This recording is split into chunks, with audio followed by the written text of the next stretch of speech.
Welcome back. Paschimbanga উচ্চ মাধ্যমিক শিক্ষা সংসদের উদ্যোগে ফিজিক্সের আজকে আমাদের থার্ড ক্লাস, সেমিস্টার 4 এর। আজকে আমরা যে চ্যাপ্টারটা আলোচনা করব সেটা নিউক্লিয়াস রিলেটেড। তার মধ্যে রেডিও অ্যাক্টিভিটি পার্ট থাকবে, নিউক্লিয়াস রেডিয়াস থাকবে, নিউক্লিয়ার ডেন্সিটি থাকবে এবং ফিশন ফিউশন থাকবে। এই পুরো চ্যাপ্টারটার মধ্যে দুটো একটা নিউমেরিক্যালসও মাঝখানে মাঝখানে করব। তাহলে আমরা আজকের কাজটা শুরু করব নিউক্লিয়াস নিয়ে।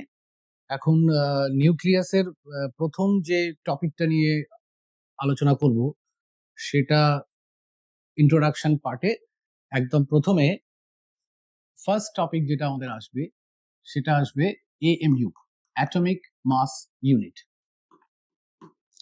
এখন এই এএমইউ এর ডেফিনেশনটা কি? এএমইউ দুরকম ভাবে মনে রাখবো। একটা হচ্ছে 1/12 of the part of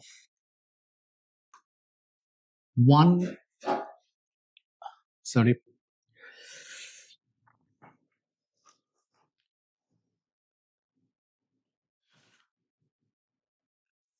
carbon atom. Carbon বলতে 12C6 অ্যাটম। সেটা কেমন হবে? 1/12 of the part of 1 carbon atom. একটা কার্বন অ্যাটমে, একটা 12C6 কার্বন অ্যাটমের ভেতর, এই যে অ্যাটমটা, এই অ্যাটমের ভেতরে নাম্বার অফ প্রোটনস 6টা, নাম্বার অফ নিউট্রনস সেটাও 6টা, নাম্বার অফ ইলেকট্রনস সেটাও 6। এখন এই একটা অ্যাটমের ভেতর মূলত একটা অ্যাটমের মাস প্রোটন আর নিউট্রনের জন্যই ডিপেন্ড করে। তো একটা প্রোটন আর একটা নিউট্রনের মাস কেমন হয়? Mass of one proton, mass of one proton is roughly mp equal to 1.67 into 10 to the power minus 27 kg. Similarly, একটা নিউট্রনের মাস অফ ওয়ান নিউট্রন, সেটাও আমরা হিসেবের সময় 1.67 10 to the power minus 27 ধরি, কিন্তু প্রোটন আর নিউট্রনের মাস এক্স্যাক্টলি সেম হয় না। প্রোটনের মাস নিউট্রনের থেকে সামান্য কম হয়। কতটুকু কম? একটা প্রোটনের মাসের ক্ষেত্রে 1.67 এর পরে যদি আরো দুটো ডিজিট কনসিডার করি তাহলে এটা 26 আর এখানে আসবে 49। সো একটা নিউট্রনের মাস একটা প্রোটনের থেকে সামান্য বেশি। এই সামান্য ব্যাপারটাকে যদি নেগলেক্ট করা যায় তাহলে মোটামুটি এদের মাসটাকে আমরা 1.67 এই ফ্র্যাকশনটা ধরেই কাজ চালিয়ে যাই। এবার ফিরে আসি কার্বন অ্যাটম। কার্বন অ্যাটমে 6টা প্রোটন 6টা নিউট্রন, ফাইন। তাহলে কার্বন অ্যাটমের মাসটা হবে 6 times mass of proton plus 6 times mass of neutron. যদি দুটোকেই সেম ধরি, 1.67 ধরে কাজ করি, তাহলে দুটোর জায়গাতে আমি সেম ভ্যালু বসালে 12 টাইমস মাস অফ নিউট্রন, যেহেতু mass of proton is almost equal to mass of neutron. এবার তাহলে অ্যাটমিক মাসের ডেফিনেশনটাই ফিরে আসি। কি ডেফিনেশনটা বলা হলো? 1/12 of the mass of one carbon atom। এইটা ছিল ডেফিনেশন। একটা কার্বন অ্যাটমের মাস 6টা প্রোটন 6টা নিউট্রনের জন্য ডিসাইডেড হয়, ফাইন। তাহলে মাস অফ কার্বন অ্যাটম আসবে 12 টাইমস mn। দেয়ারফর AMU কে আমি তাহলে পেয়ে যাচ্ছি এই কার্বন অ্যাটমের যে মাস তার 1/12, 1/12 গুণ 12 টাইমস mn। 12 ক্যান্সেল হয়ে গেল, মাস অফ নিউট্রন। তাহলে কি মোটামুটি জানা গেল? AMU আসলে একটা নিউট্রনের মাসের ইকুয়াল। একটা নিউট্রনের মাস একটা প্রোটনের মাস প্রায় সেম ধরে নেওয়া হচ্ছে, সেক্ষেত্রে AMU একটা নিউট্রনের মাসের ইকুয়াল। তার ভ্যালুটা কত? 1.67 ধরে into 10 two the power minus 27 KG. এই মাস ইউনিটটা, এই যে নতুন ইউনিটটা শিখলাম AMU, এই এএমইউ ইউনিটটা ভেরি ভেরি ইম্পর্টেন্ট ইউনিট। কি কারণে ইম্পর্টেন্ট? যখন আমরা নিউক্লিয়াস স্টাডি করব বা সাব অ্যাটমিক পার্টিকেল স্টাডি করব, নিউট্রনস, প্রোটনস, ইলেকট্রনস, এদের মাস তো খুব কম হয়। দেখতেই পাচ্ছ একটা নিউট্রনের মাস 10⁻⁻27। Look at the power, 10⁻⁻27, very very small. তো যদি আমি নর্মাল মাস নিয়ে আলোচনা করি, মাস ডিফেক্টের পরেই আসবে, সেগুলো ক্যালকুলেট করার সময় এদের মাসগুলো যদি বারবার কেজিতে লিখি, তাহলে 10⁻⁻27 এরকম একটা ফ্যাক্টর বারবার আসবে। নাম্বারটাও 1.67 হবে, একটা ফ্র্যাকশন আসবে বারবার, ডিল করতে অসুবিধা হবে। সেই জন্য এই মাসটাকে এএমইউ দিয়ে কাজ চালাবো। সুতরাং AMU sub atomic mass measure করার ক্ষেত্রে একটা ইউনিট। তাহলে মূল যেটা শিখলাম সেটা হচ্ছে আমরা এএমইউ ইউনিটটাকে ব্যবহার করব নিউট্রন প্রোটনের মাস মাপার জন্য। আর এই পয়েন্টটাও একটু খেয়াল রাখতে হবে যে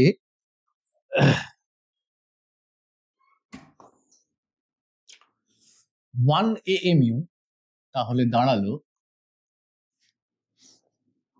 1.67 টাইমস 10⁻⁻27, যেটা মাস অফ নিউট্রনও বটে, মাস অফ প্রোটনও বটে।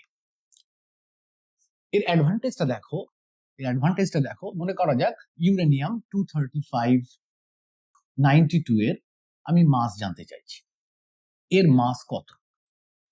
এখন এর মধ্যে প্রচুর পার্টিকেলস আছে, 92টা প্রোটন আছে, 235 - 92 এতগুলো নিউট্রন আছে। এবার যদি নিউট্রন প্রোটনের মাসগুলোকে আমি যোগ করি, তাহলে এর অ্যাটমিক মাস পেয়ে যাও। কিন্তু যদি এএমইউ ইউনিটটা ব্যবহার করি, তাহলে কি হবে? এই 235 নাম্বারটা কি? মাস নাম্বার। মাস নাম্বার মানে নিউক্লিয়াসের ভেতরে কতগুলো নিউট্রন প্রোটন আছে সেই সংখ্যাটা। তাহলে 235টা নিউট্রন প্রোটন আছে, প্রত্যেকের মাস 1 এএমইউ যদি ধরে নিই, তাহলে এর মাসটা আমি এক চান্সে লিখে দেবো 235 এএমইউ। এক্স্যাক্টলি ইকুয়াল হয় না। এক্স্যাক্টলি ইকুয়াল কেন হয় না? কারণ নিউট্রন প্রোটনের মাস এক্স্যাক্টলি ইকুয়াল নয়, কিন্তু মোটামুটি কাজ চালানোর পক্ষে এই জিনিসটা যথেষ্ট। তাহলে মাস নাম্বারটাকে আমি মাস হিসেবে ব্যবহার করতে পারছি যদি ইউনিটটা এএমইউ হয়। এই গেল এএমইউ এর সুবিধা। সেকেন্ড যে বিষয়টা একটু আলোচনা করে নেবো সেটা হচ্ছে মাস এনার্জি ইকুইভ্যালেন্স। মাস এনার্জি ইকুইভ্যালেন্স খুবই ফেমাস একটা রিলেশন, আইনস্টাইনের রিলেশন। মাস এনার্জি ইকুইভ্যালেন্সের মূল কথাটা কি?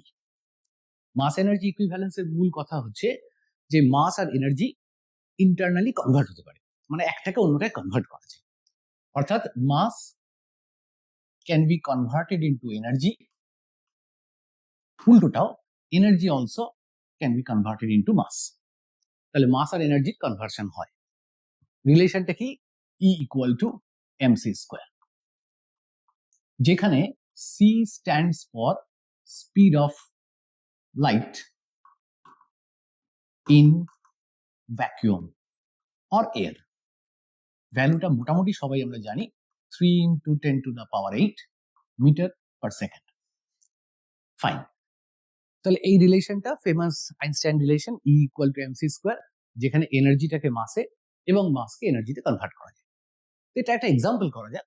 যদি আমাকে এরকম একটা কোয়েশ্চেন দেয় যে convert 1 kg mass into energy, আমি কি করে করব? একদম সহজ, এই রিলেশনটা ডিরেক্টলি কাজে লাগিয়ে দেবো এখানে। তাহলে অ্যান্সারটা আসবে E ইকুয়াল টু মাসের জায়গায় 1 আর c স্কোয়ারের জায়গায় velocity of light, that means 3 × 10⁸ তার স্কোয়ার, যেটা 9 × 10⁻16 জুল এসে যাচ্ছে। চিন্তা করো, 10⁻16, 9 × 10⁻16 জুল। যদি এটাকে ক্যালোরিতে কনভার্ট করা যায়, 9 × 10⁻16 joule, 1 calorie is equal to 4.2 joule, জানি সকলে। তাহলে এটাকে 4.2 দিয়ে ডিভাইড করলে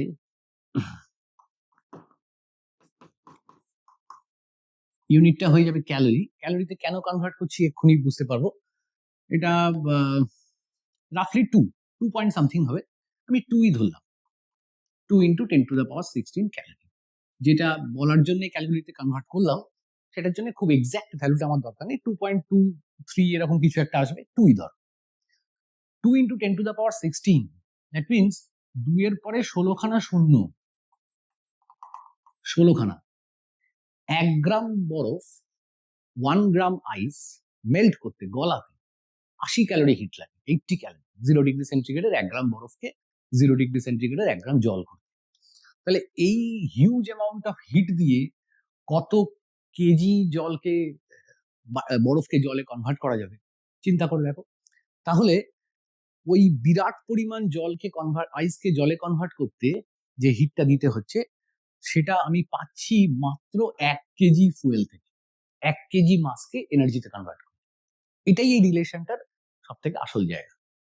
খুব সামান্য মাস থেকেই অনেকটা এনার্জি পাওয়া যায়। এর কারণটা হচ্ছে সি স্কোয়ারটা গুণ হচ্ছে বলে। সি হচ্ছে speed of light, speed of লাইটের ভ্যালু যেহেতু অনেক বেশি, 3×10⁸, তাকে আবার স্কোয়ার করছি, তাই এনার্জির অ্যামাউন্টটা অতটা বড় হচ্ছে। এই গেল মাস এনার্জি ইকুইভ্যালেন্স।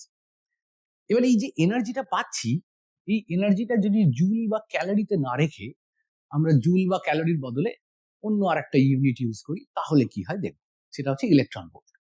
তাহলে আমি এখানে এএমইউ এর পাশাপাশি মাস এনার্জি ইকুইভ্যালেন্সের কথাটাও শিখলাম।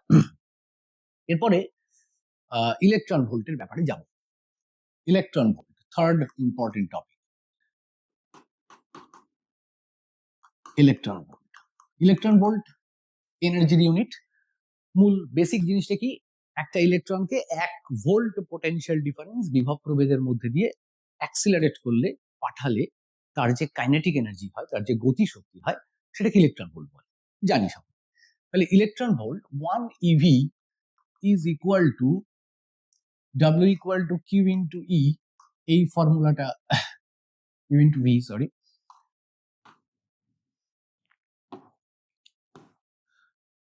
W equal to Q into V, এই রিলেশনটা ব্যবহার করছি। তো একটা ইলেকট্রন 1 ভোল্টের মধ্যে দিয়ে অ্যাক্সিলারেট করতে হবে, তাহলে ইলেকট্রনের চার্জ 1.6 10⁻⁻19 কিউবের জায়গায় ব্যবহার করলাম, আর পোটেনশিয়াল ডিফারেন্স হচ্ছে 1 ভোল্ট, ভি এর জায়গায় 1 লিখলাম, অ্যান্সারটা এসে গেল 1.6 10⁻⁻19 জুল। তাহলে ইলেকট্রন ভোল্টকে জুলে কনভার্ট করলে এইরকম একটা ব্যাপার হয়। সোজা কথায় এই এনার্জিটাকে, এত জুল এনার্জিকে 1 ইলেকট্রন ভোল্ট বলে। তাহলে ইলেকট্রন ভোল্ট এনার্জি মেজার করার আরেকটা ইউনিট। এবার যদি বড় ইউনিটে যাই, 1 কিলো ইলেকট্রন ভোল্ট, সেটা 10⁻³ EV হবে, মানে হচ্ছে 1.6 10⁻⁻16 জুল হবে।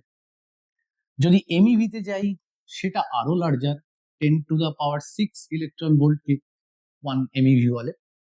তাহলে ইলেকট্রন ভোল্টের থেকেও higher unit kilo electron volt, আরেকটু higher mega electron volt, MeV, keV, MeV, এই ইউনিটস গুলো ইউজ হবে।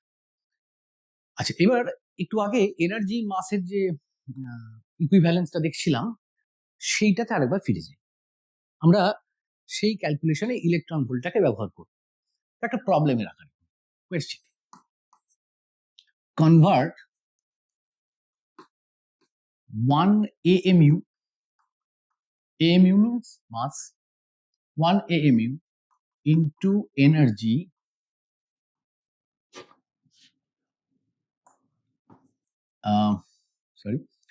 find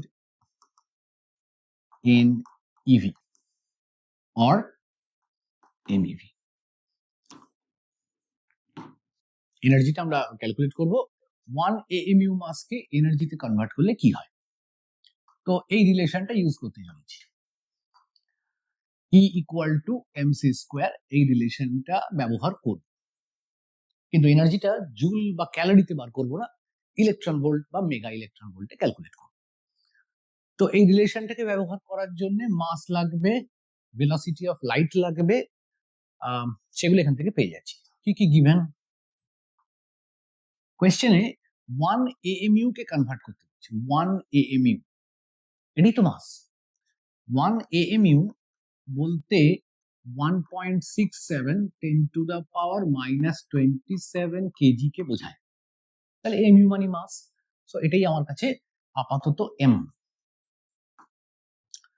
R C velocity of light, তার ভ্যালু সকলে জানি 3 × 10⁸ মিটার পার সেকেন্ড। এগুলোকে যদি বসিয়ে দেওয়া যায় ওই রিলেশনটাতে তাহলে কেমন হবে? E = mc², m এর জায়গায় 1.67 10⁻⁻27, c² এর জায়গায় 3 × 10⁸ তার স্কোয়ার। এটা ক্যালকুলেট করলে অ্যান্সারটা জুলে আসবে, কারণ লাইটের ভেলোসিটি এসআই তে আছে, মাসটাও কেজিতে আছে। এবার যদি এই জিনিসটাকে আমি ইলেকট্রন ভোল্টে নিয়ে যাই তাহলে কি হবে? জুল থেকে ইলেকট্রন ভোল্টে যেতে গেলে 1.67 10⁻⁻27 এটা স্কোয়ার করলে 9 10⁻16 এসব তো হচ্ছে, তাকে 1.6 10⁻⁻19 দিয়ে ডিভাইড করব। যদি 19 দিয়ে ডিভাইড করি -19 দিয়ে, তাহলে ইলেকট্রন ভোল্টে যাবে। আর যদি এমইভি তে ডাইরেক্ট কনভার্ট করার চেষ্টা করি তাহলে কত দিয়ে ডিভাইড করতে হবে? 1.6 10⁻⁻19 ইন্টু 10⁻6 অর্থাৎ -13 দিয়ে ডিভাইড করতে হবে। তাহলে আমরা সেটাই করি, একেবারে 19 এর বদলে 13 দিয়ে ডিভাইড করি। ইউনিটটা সরাসরি এমইভি তে কনভার্ট হয়ে যাবে। কনভার্সনটা খেয়াল করো, জুল থেকে ইলেকট্রন ভোল্টে যাওয়ার জন্য 1.6 10⁻⁻19 দিয়ে ভাগ করতে হয়, আর ইলেকট্রন ভোল্টের থেকে বড় ইউনিট মেগা ইলেকট্রন ভোল্টে যাওয়ার জন্য 1.6 10⁻⁻13 দিয়ে ডিভাইড করতে হয়। তো আমি ডাইরেক্টলি -13 দিয়ে ডিভাইড করেছি, ইউনিটটা এমইভি তে আসবে। এটা হিসেবটা ঠিকঠাক করলে 931 এমইভি, 931.2 হয়, 931 এমইভি হয়। তাহলে আমি বলতে পারি, এখানে একটা কনক্লুশনে আসতে পারি, ইম্পর্টেন্ট কনক্লুশন।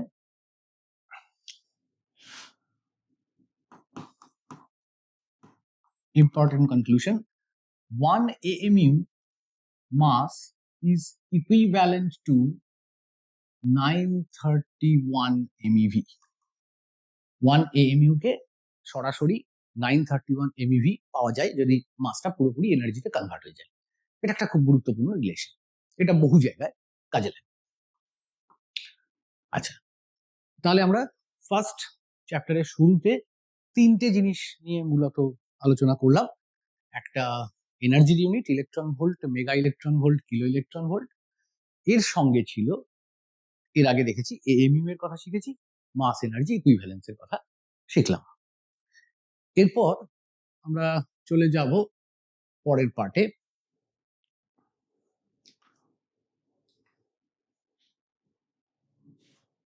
মাস ডিফেক্ট, বাইন্ডিং এনার্জি। এই ডায়াগ্রামটা একটু বাদে দেখুন, এই ডায়াগ্রামটা একটু বাদে আসছে। প্রথমে মাস ডিফেক্ট, বাইন্ডিং এনার্জি এগুলো কি জিনিস সেটা একটু আগে জেনে। মাস ডিফেক্ট প্রথম ডিসকাশনে আসবে আমাদের। মাস defect,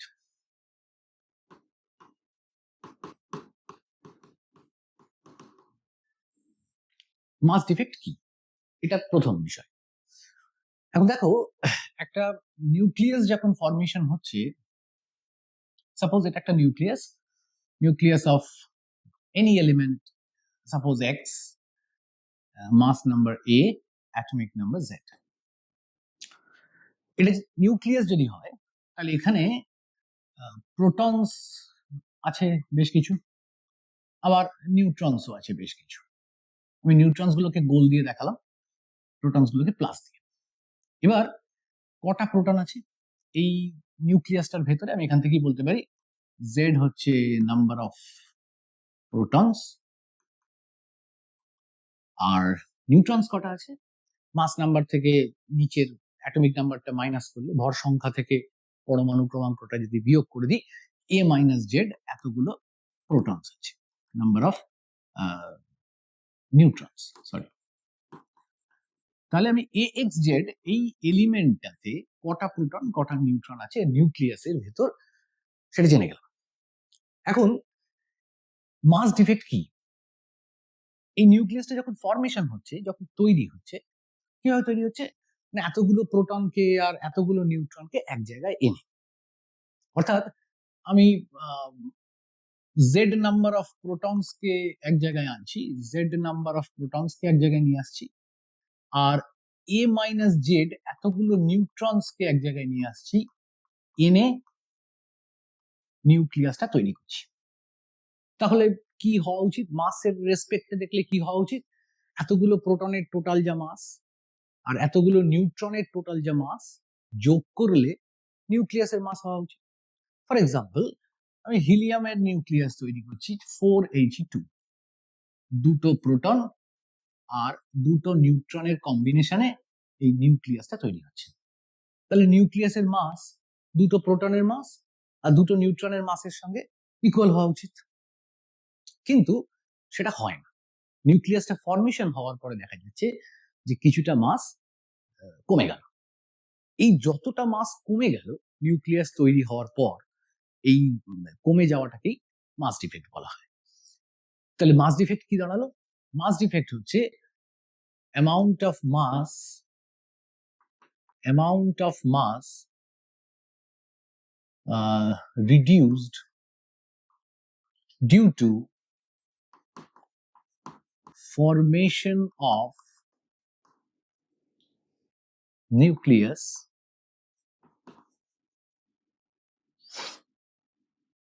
using protons and neutrons। যেমন এইটাকে ধরি, ফর্মুলাটা তৈরি করব। এই নিউক্লিয়াসটার ভিতরে প্রোটন আছে জেড খানা, প্রোটন আছে জেড সংখ্যক। তাহলে টোটাল মাস অফ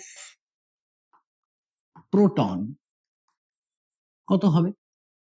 জেড খানা প্রোটন আছে, তাহলে Z times mass of proton MP. এক একটা প্রোটনের মাসকে যদি এমপি ধরি, তাহলে টোটাল জেড খানা প্রোটনের মাস হবে Z times mp. Total mass of neutrons সেটা কত হবে? এ মাইনাস জেড খানা নিউট্রন আছে, প্রতিটার মাস mn যদি ধরি, প্রতিটা নিউট্রনের মাস mn, তাহলে টোটাল এ মাইনাস জেড খানা নিউট্রনের মাস হবে A minus Z times mn। আচ্ছা, এবার যদি নিউক্লিয়াসটার মাস কত হবে জানার চেষ্টা করি। Mass of nucleus, mass of X nucleus, সেটা কত হবে? Mass of nucleus m suffix x ধরে নিচ্ছি, লেট। সাধারণত কি হওয়া উচিত ছিল? প্রোটন আর নিউট্রনের মাসগুলোকে আমি যদি যোগ করে ফেলি, টোটাল প্রোটন আর নিউট্রনের মাসকে যদি যোগ করি, তাহলে সেটাই নিউক্লিয়াসের মাসের সঙ্গে ইকুয়াল হওয়া উচিত ছিল, কিন্তু সেটা হলো না। নিউক্লিয়াস ফরমেশন হওয়ার পর দেখা গেল যে নিউক্লিয়াসের মাস নিউট্রন প্রোটনের টোটাল মাসের থেকে খানিকটা কমে যাচ্ছে। কতটা কমে যাচ্ছে? এইটা হচ্ছে জেড খানা প্রোটনের mass Z mp plus A minus Z times mn minus mx। Neutron প্রোটনের টোটাল মাস থেকে নিউক্লিয়াসের মাসকে সাবস্ট্রাক্ট করব। এই সাবস্ট্রাক্টের রেজাল্ট যা আসবে সেই মাসটাই কমে গেছে, সেটাই রিডিউসড, কমে যাচ্ছে। যতটা মাস কমছে এটাকে আমরা মাস ডিফেক্ট বলছি। তাহলে মাস ডিফেক্ট বার করার ক্ষেত্রে নিউক্লিয়াসের ফরমেশনের কথা ভাবছি, মাস ডিফেক্ট অবশ্য নিউক্লিয়ার রিয়াকশনের সময় আসবে, সেখান থেকে কিউ ভ্যালুর বিষয়টাও আসবে, একটু বাদে বলছি। তাহলে মাস ডিফেক্ট আপাতত আমরা কি শিখলাম? একটা নিউক্লিয়াস যখন তৈরি হচ্ছে অফ এনি অ্যাটম, তার নিউট্রন প্রোটন গুলোকে যখন আমি কম্বাইন করছি, এক জায়গায় নিয়ে আসছি, তখন এই মাসটাই কিছুটা মাস ভ্যানিশ করে যাচ্ছে, কিছুটা মাস কমে যাচ্ছে। প্রোটনের মাস আর নিউট্রনের মাসের থেকে নিউক্লিয়াসের মাসটা সামান্য কম, যতটা কম সেটাই মাস ডিফেক্ট গেল। এবার মাস ডিফেক্ট, তাহলে মাস ডিফেক্টের ইউনিট কি হবে? ইউনিটটাও বলে রাখি, যদি এই সমস্ত মাসগুলোকে এএমইউ ইউনিটে মেজার করি, তাহলে এর ইউনিটটাও এএমইউই হবে। এএমইউতে হলে আমাদের এনার্জি বার করাটাও অনেক ইজি হবে, কারণ একটু আগে শিখেছি 1 এএমইউ মানে 931 MeV, ওই রিলেশনটা কাজে লাগাবো। আচ্ছা, মাস ডিফেক্টের বিষয়টা গেল। এরপর চলে যাব বাইন্ডিং এনার্জি। খুব ইম্পর্টেন্ট টপিক, বাইন্ডিং এনার্জি। এটা কি? বাংলায় বন্ধন শক্তি। নামটা থেকে একটা আন্দাজ করা যাচ্ছে বাইন্ডিং। বাইন্ডিং কথা মানে বন্ধন, মানে বেঁধে রাখছে, আটকে রাখছে। তাহলে এমন কোন এনার্জি যা নিউক্লিয়াসের ভেতরে পার্টিকেলস গুলোকে, নিউক্লিয়ন্স গুলোকে, প্রোটন নিউট্রন গুলোকে এক জায়গায় ধরে রাখছে। ধরে রাখার কেন দরকার এইটা একটু বুঝে নেওয়া যাক। একটা নিউক্লিয়াসের ভেতর জেনারেলি প্রোটনস থাকে, পজিটিভলি চার্জড, অনেক থাকে অ্যাজ পার জেড, আর নিউট্রনস থাকে। এখন এই পজিটিভ চার্জড প্রোটনস গুলোর মধ্যে রিপালশন কাজ করবে। যদি আমি একটা পার্টিকুলার প্রোটনের দিকে তাকাই, তাহলে তাকে আশপাশের প্রোটনস গুলো রিপালস করছে, দূরে ধাক্কা দিয়ে সরিয়ে দেওয়ার চেষ্টা করছে, বিকর্ষণ করছে। তাহলে নিউক্লিয়াসের ভেতরে যে প্রোটনস গুলো রয়েছে তাদের মধ্যে ইলেকট্রোস্ট্যাটিক, তড়িৎ স্থিরতাড়িতিক বিকর্ষণ বল কাজ করবে, যেটা কুলম্বের সূত্র দিয়ে বার করা যায়, Q1 Q2 by R square. লক্ষ্য করো, নিউক্লিয়াসের ভেতরে প্রোটনস গুলো খুব কাছে কাছে থাকে, টাইটলি প্যাকড, একদম গায়ে গায়ে। তার মানে তাদের মধ্যে ডিস্টেন্সটা খুব কম। তো আমি যদি ইলেকট্রোস্ট্যাটিক রিপালশন ফোর্স, কুলম্বের সূত্র ব্যবহার করে রিপালশন ফোর্সটা ক্যালকুলেট করার চেষ্টা করি, সেই রিপালশন ফোর্সটা আসবে 1/4πε0 Times Q1 Q2 by R square. Q1 Q2 দুটোই প্রোটন, চার্জ ইলেকট্রনের চার্জের সঙ্গে সমান, ডিভাইডেড বাই ডিস্টেন্স স্কয়ার। এখন এই ডিস্টেন্সটা কত হয়? এই ডিস্টেন্সটা একটা নিউক্লিয়াসের সাইজ তো খুব ছোট, নিউক্লিয়াসের সাইজ, নিউক্লিয়াসের রেডিয়াস ফার্মি ইউনিট দিয়ে মাপতে হয়। ফার্মি মানে 10⁻⁻15। তাহলে এদের মধ্যে যে ডিস্টেন্স সেটা আরো ছোট হবে, 10⁻16-17 হয়ে যেতে পারে। তো ওই অত ছোট ডিস্টেন্স 10⁻15ও যদি আমি ধরি, অর্ডারটাকেই শুধু মাথায় রাখছি, আমি ভ্যালুটা কিছু পুট করছি না, তার আবার স্কোয়ার, সেই স্কোয়ারটা যখন ওপরে উঠবে 10⁻30 একটা টার্ম মাল্টিপ্লাই হবে। এই জায়গাটার দিকে তাকালে তাহলে বোঝা যাচ্ছে যে এই ফোর্সের ভ্যালুটা ভেরি ভেরি লার্জ। এই ইলেকট্রোস্ট্যাটিক রিপালশন, প্রোটনগুলোর মধ্যে বিকর্ষণ বল অত্যন্ত শক্তিশালী। এটার মূল কারণ প্রোটনগুলো অত্যন্ত কাছাকাছি থাকার ফল, মানে খুব কাছে কাছে রয়েছে সেই কারণে। আচ্ছা, এবার এই রিপালশন ফোর্সটা হলে নিউক্লিয়াসটা তো তাহলে স্টেবলই হবে না। আমি নিউক্লিয়াস তৈরি করব কি করে? প্রোটনগুলোকে যখনই কাছে কাছে নিয়ে আসছি, এত প্রচন্ড বিকর্ষণ হচ্ছে, ছিটকে বেরিয়ে যাচ্ছে। তাহলে এই রিপালশন ফোর্সটাকে ওভারকাম করার জন্য, এটাকে কাউন্টার করার জন্য, ব্যালেন্স করার জন্য আমার আর একটা কোনো স্ট্রং বাইন্ডিং ফোর্স দরকার। এবং সেই ফোর্সটার কারণে যে এনার্জি থেকে সেই ফোর্সটা ডেভেলপ করে, সেটাই বাইন্ডিং এনার্জি। তাহলে বাইন্ডিং এনার্জি বলতে energy that keeps the nucleons tightly packed inside nucleus. Energy that keeps the nucleons tightly packed. This generates a very strong attractive force called nuclear force. এই nuclear force কাদের মধ্যে কাজ করবে? এই nuclear ফোর্সের কিছু properties আছে। কি প্রপার্টিজ? ফার্স্ট অফ অল, এরা চার্জ ইন্ডিপেন্ডেন্ট। কথাটার মানে এরা চার্জের উপর ডিপেন্ড করবে। চার্জ থাক বা না থাক, সবার মধ্যে এই নিউক্লিয়ার ফোর্সটা কাজ করবে। অর্থাৎ এই নিউক্লিয়ার ফোর্স নিউট্রনের সঙ্গে প্রোটনের, প্রোটনের সঙ্গে প্রোটনের, নিউট্রনের সঙ্গে নিউট্রনের, সবার মধ্যে কাজ করছে, সবাই সবাইকে অ্যাট্রাক্ট করছে। সেকেন্ড হচ্ছে, এটা attractive in nature, repulsive force নয়, অ্যাট্রাকটিভ ইন নেচার। তাহলে নিউক্লিয়ার ফোর্স এমনিতে চার্জ ইন্ডিপেন্ডেন্ট, চার্জের উপর ডিপেন্ড করছে না। সেকেন্ডলি, এটা অ্যাট্রাকটিভ ফোর্স, আকর্ষণ করছে, নিউট্রন প্রোটনগুলোকে আকর্ষণ করছে। নাম্বার 3, ভেরি স্ট্রং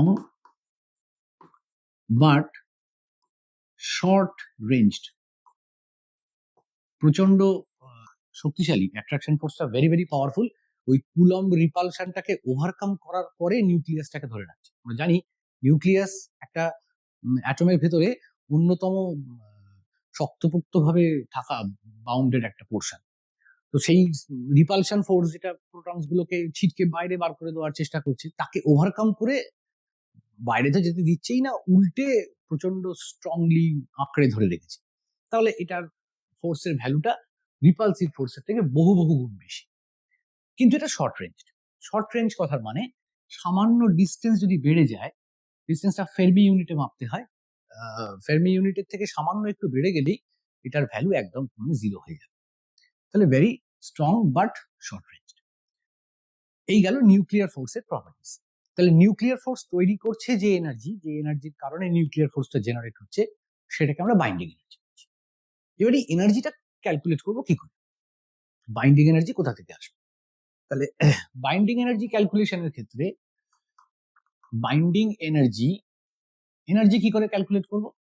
কারণ আইনস্টাইনের মাস এনার্জি ইকুইভ্যালেন্স রিলেশনটাকে কাজে লাগাবো। আইনস্টাইন মাস এনার্জি ইকুইভ্যালেন্স এর যে রিলেশন একটু আগে দেখেছি, E equal to mc square, সেটা বলছে মাস এনার্জিতে কনভার্ট হলে এই এনার্জিটা পাওয়া যায়। যখন নিউক্লিয়াস ফরমেশন হলো তখন তো সত্যি সত্যি মাস খানিকটা কমে গেল। নিউট্রন প্রোটনের মাসের থেকে নিউক্লিয়াসের মাস সামান্য কম। ওই যে মাসটা কমে গেল, যাকে একটু আগে মাস ডিফেক্ট বলা হয়েছে, delta M stands for mass defect. এই মাস ডিফেক্টের কারণে এই মাস যেটা কমে গেল সেটাই এনার্জিতে কনভার্ট হলো ইনটু সি স্কোয়ার।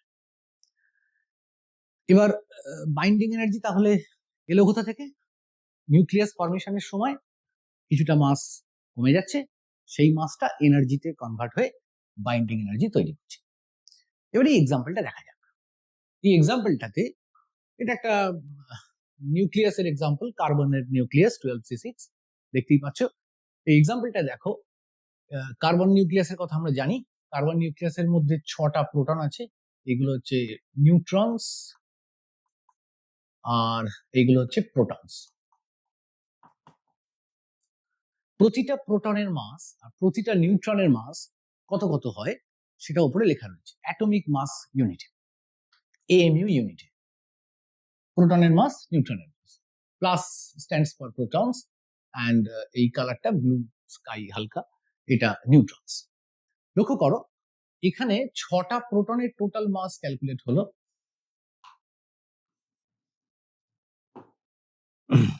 6টা প্রোটনের টোটাল মাস ক্যালকুলেট হয়েছে, আর 6টা নিউট্রনের টোটাল মাস ক্যালকুলেট হয়েছে ইন্টু 6, যোগ করে অ্যান্সার এসছে এটা। তার মানে 6টা প্রোটন 6টা নিউট্রনকে আমি যদি আলাদাভাবে মাসগুলো মেজার করি তাহলে তার মাস আসবে এত। যখন নিউক্লিয়াসটা তৈরি হলো একদম ডান দিকে, নিউক্লিয়াসটা তৈরি হওয়ার পরে যে মাসটা পাওয়া গেল নিউক্লিয়াসের মাস, সেটা হচ্ছে এইটা 12.00000। এবার তাহলে অ্যাকচুয়াল মাস হওয়া উচিত ছিল 12.095646, কিন্তু নিউক্লিয়াস তৈরি হওয়ার পরে মাসটা মেজার করে দেখা গেল সেটা হচ্ছে 12.0000।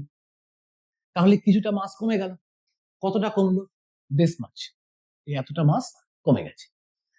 এই মাসটাকে যদি এনার্জিতে কনভার্ট করা যায় E equal to mc square formula দিয়ে, বা ইউতে যেহেতু আছে এখানে কেজিতে কনভার্ট করে তারপর E equal to mc square দিয়ে করা হয়েছে, কিন্তু যদি আমরা এটাকে ইউতেই রেখে ক্যাশ ক্যালকুলেশনটা করতাম এই মাস ডিফেক্টটাকে ব্যবহার করে, তাহলে আর এই সি স্কোয়ারটা মাল্টিপ্লাই করতে হতো না।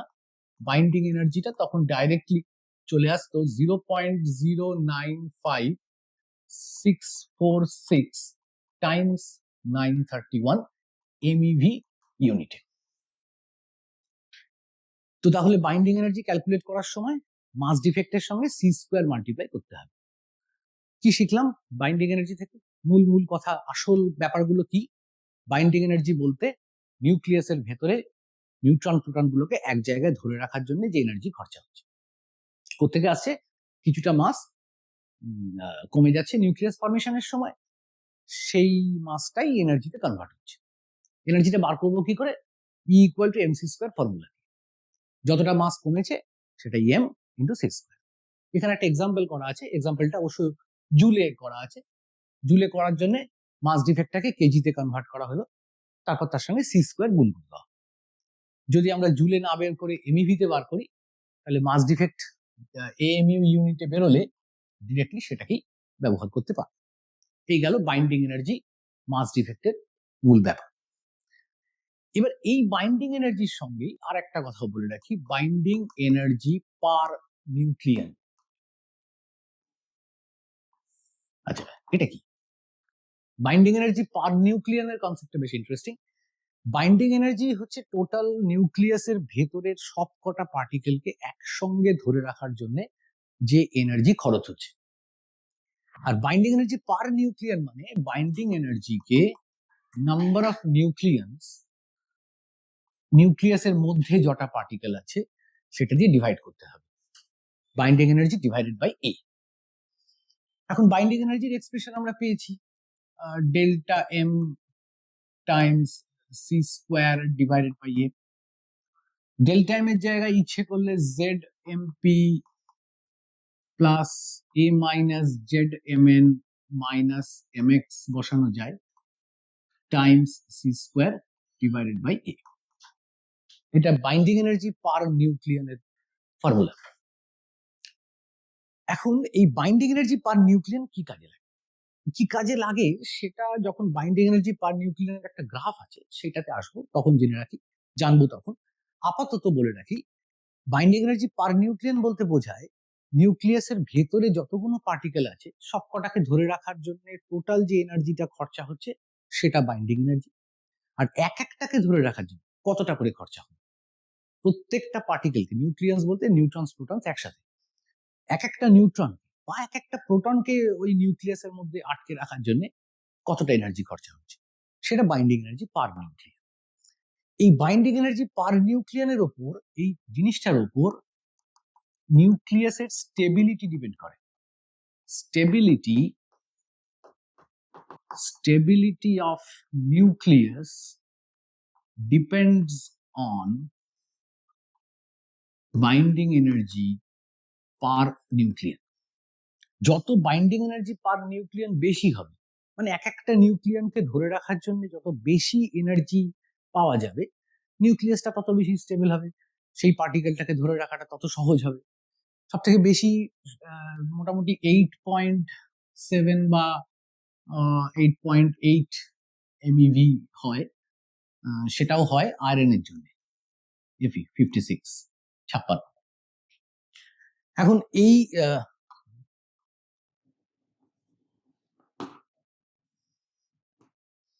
এফি 56 এর জন্য। তো এবার এই যে আয়রনের একটু বাদে গ্রাফটা আসবো তখন দেখতে পাবো। তাহলে বাইন্ডিং এনার্জি পার নিউক্লিয়ান জিনিসটা আমাদের জানার দরকার নিউক্লিয়াসের স্টেবিলিটির ব্যাপারে আলোচনা করার সময়। কে বেশি স্টেবল, কোন নিউক্লিয়াস বেশি স্টেবল, কোন নিউক্লিয়াস ভেঙে যেতে পারে, আনস্টেবল, আলফা বিটা রেজ বেরোতে পারে, সেইগুলো এখান থেকে আন্দাজ করা যাবে। গেল বাইন্ডিং এনার্জি পার নিউক্লিয়ানের ব্যাপার। এরপর নিউক্লিয়ার ডেনসিটির প্রসঙ্গে যাব। নিউক্লিয়ার ডেনসিটি আর নিউক্লিয়ার রেডিয়াস। প্রথমে নিউক্লিয়ার রেডিয়াস। আচ্ছা, নিউক্লিয়াসের রেডিয়াস কিসের উপর ডিপেন্ড করে? একটা নিউক্লিয়াসের ভেতর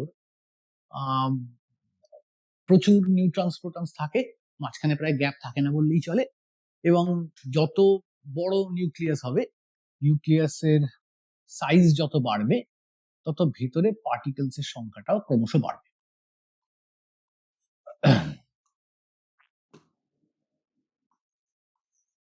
আমি এখানে দুটো কালার ইউজ করলাম, এটা নিউট্রনস আর প্রোটনস বোঝানোর জন্য। এখন ধরো এই নিউক্লিয়াসটার ভেতর, এটা একটা নিউক্লিয়াস,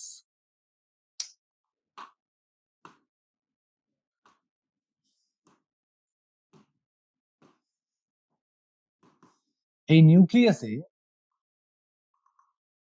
বেশ কিছু প্রোটনস আছে, বেশ কিছু নিউট্রনস আছে। এই রেড মার্ক গুলো মনে করা যাক প্রোটনস।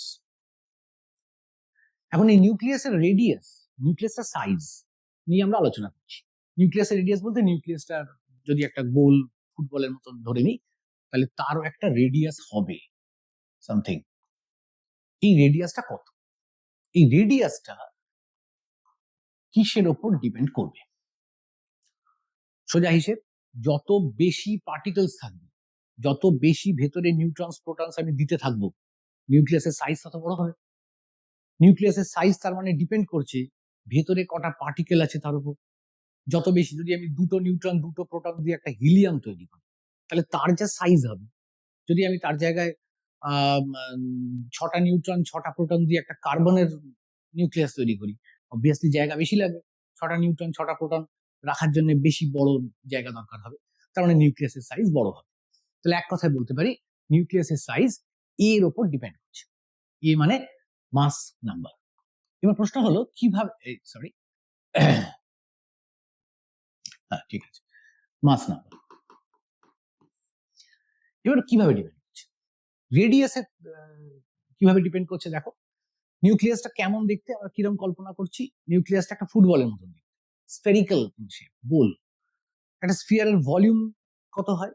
যদি স্ফিয়ারের রেডিয়াস, একটা গোলকের ব্যাসার্ধ যদি আর হয়, তাহলে তার ভলিউম হয় 3/4 পাই R cube, 4/3 pi R cube.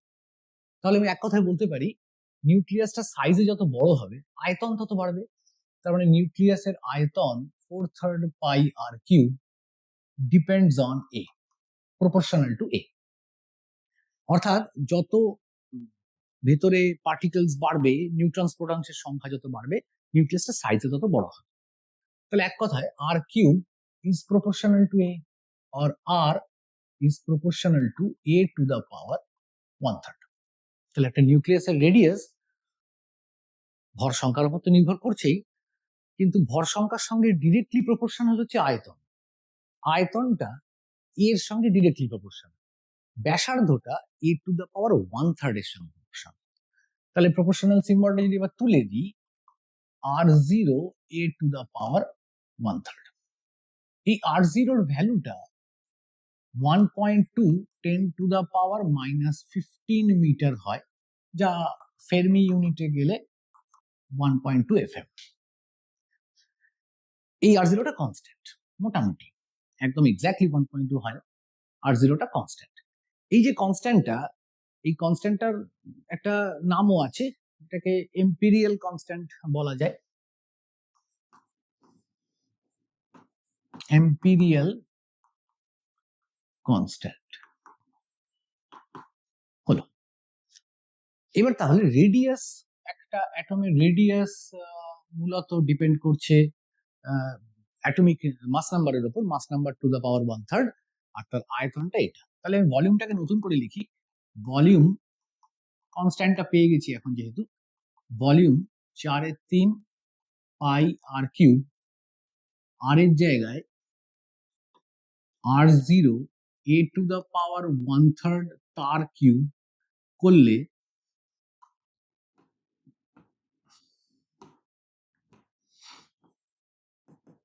4/3 পাই r0 কিউব টাইমস এ। এই গেল টোটাল আয়তনের এক্সপ্রেশন। তাহলে একটা নিউক্লিয়াসের যদি এটা জানা থাকে, অ্যাটমিক মাস নাম্বারটা যদি জানা থাকে, আমি এই ফর্মুলা থেকে ভলিউমটা বার করতে পারছি। ফাইন, এই গেল ভলিউমের ব্যাপার, এটা আমাদের কাজে লাগে। এরপর চলে যাব ডেনসিটি। আচ্ছা, ডেনসিটি বার করতে গেলে কি করতে হবে? তাহলে আমাদের ভলিউম, রেডিয়াস অ্যান্ড ভলিউম, হেডিংটা একটু পাল্টে দিলাম, রেডিয়াস অ্যান্ড ভলিউম, দুটো বিষয় নিয়ে একসঙ্গে হলো। এরপর চলে যাবো মাস কি করে বার করতে হয়, তারপর ডেনসিটি। তাহলে এরপর মাসের প্রসঙ্গে আসবো। মাস, আচ্ছা, আবার একটা নিউক্লিয়াসের কথা ভাবছি, AXZ সে, এখন এর মাস কি করে আসবে? মাস অফ নিউক্লিয়াস,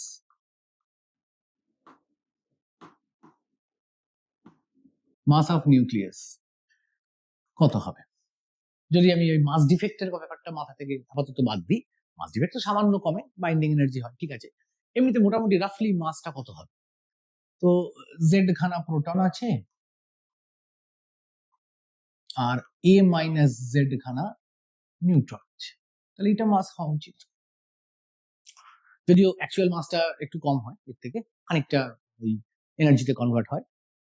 তো mass of proton, mass of neutron, আজকের ক্লাসের শুরুতেই আমরা এটা দেখেছি যে mass of proton, mass of neutron almost same হয়, এবং দুটোকেই মাস অফ প্রোটন বা মাস অফ নিউট্রনকে 1U বলা যেতে পারে, 1 অ্যাটমিক মাস ইউনিট। দুটোরই মাস 1.67 10⁻⁻27 কেজি যদি ধরি। মাস দুটো এক্স্যাক্টলি ইকুয়াল হয় না, সামান্য কম বেশি থাকে, ওইটা ধরলে। এবার যদি mass of proton, mass of neutron দুটো যদি সেম হয়, দুটো কি আমি যদি এখানে একটা টার্ম ইউজ করি, সে ছোট হাতের এম বসালাম, স্মল এম, তাহলে এই এক্সপ্রেশনটা কেমন হয়ে যায়? এক্সপ্রেশনটা হয়ে যাবে z times m plus a minus z times m। এমটা কমন নাও, z কেটে কুটে যাচ্ছে, ফাইনালি a টাইমস m আসবে। এটা হচ্ছে মাস অফ নিউক্লিয়াস। এখানে এমটা কাকে ধরা হলো? ওই mass of neutron, mass of proton দুটোকে সমান ধরে এম ধরেছি। এমটাও তার মানে 1 অ্যাটমিক মাস ইউনিট, 1U বা অত কেজি। তাহলে মাস পেয়ে গেল। এবার ডেনসিটি। ডেনসিটি কোথা থেকে আসবে? Density stands for mass per unit volume, সবাই জানি। তো নিউক্লিয়াসের ডেনসিটি নিয়ে ভাবছি। নিউক্লিয়াসের মাস ওইটা বার করা হয়েছে। যদি AXZ একটা নিউক্লিয়াস হয়, তাহলে তার মাসটা হবে A টাইমস M। আর ভলিউম, সেটাও একটু আগে ক্যালকুলেট করা হয়েছে, ভলিউমটা হবে 4/3 pi R 0 cube times A। এবার এটা ক্যান্সেল হয়ে গেল, এটা ক্যান্সেল হয়ে গিয়ে 3m divided by 4 pi R 0 cube, R 0 cube.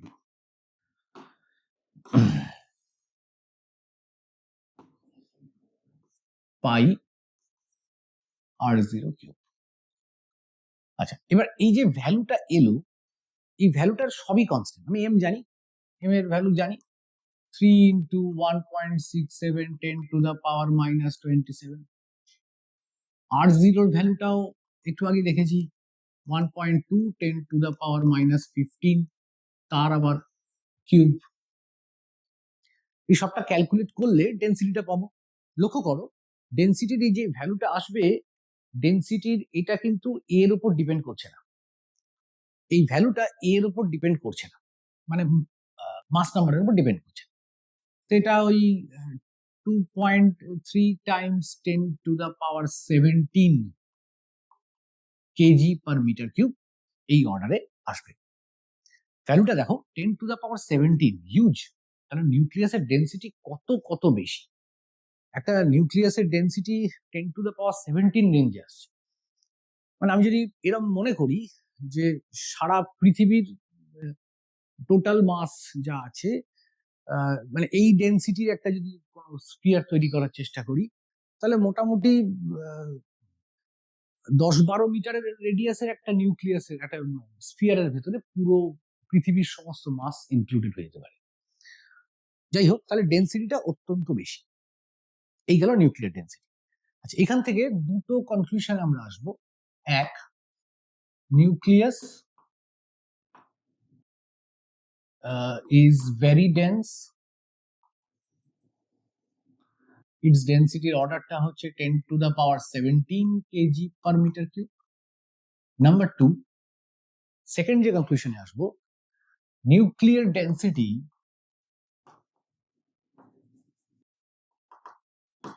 is constant for all atoms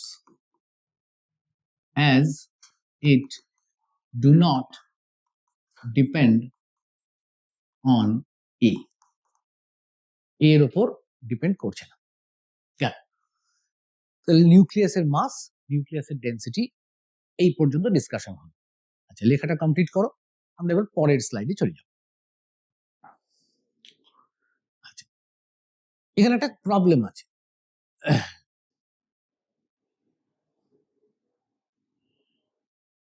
প্রথম যে প্রবলেমটা আমরা এখানে পেলাম রেডিয়াসের উপর, what is the radius of uranium 235 nucleus. আচ্ছা, এই প্রবলেমটাতে ইউরেনিয়ামকে নিয়ে ডিসকাশন হবে। তো ইউরেনিয়াম 235, বেশি কিছু জানার দরকার নেই। মাস নাম্বার যেহেতু জেনে গেছি, তাই আর প্রোটনস নিউট্রনস অত ঝামেলার মধ্যে যাব না। আমরা ডিরেক্টলি রেডিয়াস বার করার ফর্মুলায় চলে যাব। এখন রেডিয়াসের এক্সপ্রেশন হচ্ছে r0 times a to the power 1/3। তো এই এক্সপ্রেশনে বসাবো। r0 এর ভ্যালু জানা আছে সবার। r0 এর ভ্যালু 1.2 fm, অ্যান্সারটাও এফএম এই আছে। সুতরাং r0 এর ভ্যালুটাকে আর চেঞ্জ করার দরকার নেই, ডিরেক্টলি বসাবো 1.2 টাইমস 235 টু দা পাওয়ার 1/3। এটাই ক্যালকুলেট করলে 7.4 fm আসবে। তাহলে আমরা রেডিয়াস ক্যালকুলেট করা যে কোনো অ্যাটমের ক্ষেত্রে অনেক সহজ হয়ে গেল। রেডিয়াস আমরা শুধু এটা জানলেই, মানে মাস নাম্বারটা জানতে পারলেই যে কোনো অ্যাটমের ক্ষেত্রে রেডিয়াসটা ক্যালকুলেট করতে পারছি। গেল, নেক্সট প্রবলেমে চলে যাব। If the nucleus of aluminium has a nuclear radius about 3.6 fm, then tellurium 12532 would have its radius approximately as কত? তার মানে দুটো জিনিসের রেডিয়াসকে কম্পেয়ার করতে হবে। আমাকে এখানে অ্যালুমিনিয়ামের রেডিয়াসের সঙ্গে এই এলিমেন্টের রেডিয়াসটা কম্পেয়ার করতে হবে। তো দুটো এলিমেন্ট যেহেতু, দুটোরই এ দেওয়া আছে। ফর অ্যালুমিনিয়াম এটা হলো 27, ফর টেলুরিয়াম এটা হলো 125। ফাইন, রেডিয়াস দেওয়া আছে, অ্যালুমিনিয়ামের রেডিয়াস দেওয়া আছে। ফর অ্যালুমিনিয়াম রেডিয়াসটা বলা আছে 3.6 fm, আর টিইর জন্য রেডিয়াসটা ক্যালকুলেট করতে হবে।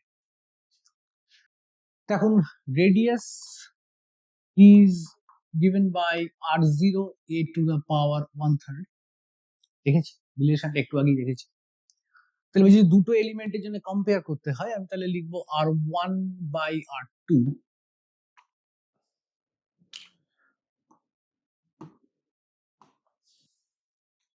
r1 by r2 equal to, r0টা ক্যান্সেল হয়ে যাবে, a1 by a2 whole to the power 1/3। অ্যালুমিনিয়ামটা r1 ধরছি, আর টেলুরিয়ামেরটা r2, ওটাই বার করতে হবে। তাহলে r1 এর জায়গায় 3.6, r2 জানি না, a1 বাই a2, এটা a1, অ্যালুমিনিয়াম a1 আর a2 ওটা 27, তাহলে 27 by 125 to the power 1/3। To the power 1/3 মানে কিউব রুট। 27 এর কিউব রুট করলে 3, আর 125 এর কিউব রুট করলে 5, তাহলে r2টা এসে গেল 6.0 fm। 3 দিয়ে 3.6 কে কাটবো, 1.2 মাল্টিপ্লাইড বাই 5, অ্যান্সার আসছে 6.0 fm। তাহলে কারেক্ট অপশন 6.0। যদিও অপশন আমাদের এই সেমিস্টারে লাগবে না, অ্যান্সার বার করতে হবে। এনিওয়ে এই কোশ্চেনে অপশন দেওয়া আছে। তো গেল, এই আমাদের তাহলে রেডিয়াস ক্যালকুলেশনের উপরে দুটো অঙ্ক করলাম। দুটো এলিমেন্টের রেডিয়াসকে কম্পেয়ার করা যায়, একটা দেওয়া থাকলে অন্যটা বার করা যায়, অথবা ডিরেক্টলিও আরেকটা একটা এলিমেন্টের রেডিয়াস বার করা যায়, প্রোভাইডেড এর শুড বি গিভেন। এটা বলে দিলেই কাজ হয়ে গেল। রেডিয়াস যেহেতু জেনে গেছি, ইচ্ছে করলে ভলিউম যদি বার করতে দিত এখানে 4/3 পাই আর কিউব করে ভলিউম বার করতে পারতাম। মাস তো বার করার কিছু নেই, মাস তো অ্যাটমিক নাম্বার যা হয় তার পাশে একটা ইউ বসিয়ে দিলেই মাস বেরিয়ে যায়। যেমন অ্যালুমিনিয়ামের যদি আমার মাস জিজ্ঞেস করতো, অ্যালুমিনিয়াম 2730, তাহলে এর মাসটা তো আমি ডিরেক্টলি 27 ইউই লিখে দিতাম, আর ডেন্সিটি তো কনস্ট্যান্ট। সুতরাং এই পার্টে আর সমস্যা কিছু নেই, রেডিয়াস থেকেই যে কোয়েশ্চেন টুকটাক আসে। এরপর আমরা চলে যাব এরপরে রেডিও অ্যাক্টিভিটি পোর্শনটা শুরু করব। আচ্ছা, রেডিও অ্যাক্টিভিটি, ওইখানে একটা সামারি আছে। রেডিও অ্যাক্টিভিটি ক্লাস 9-10 স্ট্যান্ডার্ডে কম বেশি পড়েছো হয়তো, সেই অনুযায়ী একটা মোটামুটি সামারি করা আছে। ক্যালকুলেশন গুলো এখানে কিছু নেই, ক্যালকুলেশন গুলো আমরা এক এক করে বোর্ডে করব। আচ্ছা, রেডিয়াস ডেনসিটির পরে রেডিও অ্যাক্টিভিটি কি জিনিস? রেডিও অ্যাক্টিভিটি সম্পর্কে আমাদের একটা আইডিয়া আছে সকলের।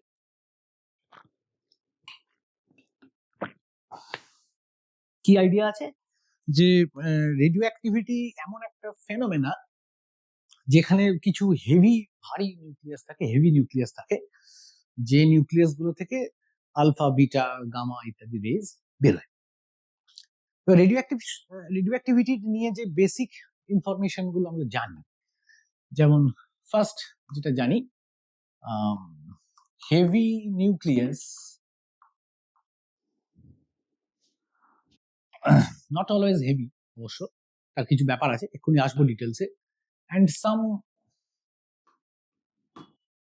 isotopes of light nucleus emit alpha, beta and gamma rays। এই ব্যাপারটাকে রেডিও অ্যাক্টিভিটি বলে।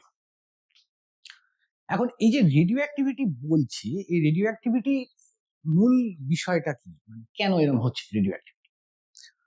দেখো, যদি রেডিও অ্যাক্টিভ হতে হয় তাহলে একটা গ্রাফ দিয়ে বিষয়টা একটু বাদে দেখবো আমরা। এখানে অল্প করে আগে রেডিও অ্যাক্টিভিটি রিজনটা একটু বাদেই আসছি, আপাতত বাকি বিষয়গুলো একটু বলে নি। If alpha is emitted, then mass number reduces by 4 and atomic number by 2. If beta is emitted, then atomic number increases by 1, অবশ্য ডিক্রিজও হতে পারে, সেটাও দেখবো আজকে।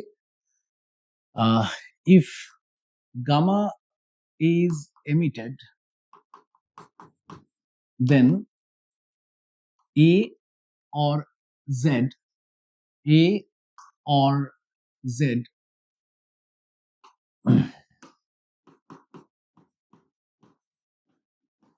do not change। এই পর্যন্ত মাধ্যমিক স্ট্যান্ডার্ড শিখেছো।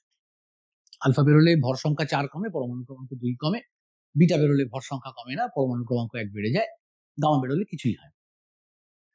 এবার এই কেন আলফা বেরোচ্ছে, কেন বিটা বেরোচ্ছে, কার থেকে আলফা বিটা বেরোবে, সেই ব্যাপারগুলোর দিকে যাব। আচ্ছা, সেটাই যাওয়ার আগে আরেকটা point important. Radio activity is a nuclear phenomena. Radio activity is a nuclear phenomena, তার মানে এর সঙ্গে ইলেকট্রনের কোনো রিলেশন নেই। ইলেকট্রন যে নিউক্লিয়াসের বাইরে আছে তাদের সঙ্গে এর খুব একটা সম্পর্ক নেই, যা কিছু হবে নিউক্লিয়াস থেকে।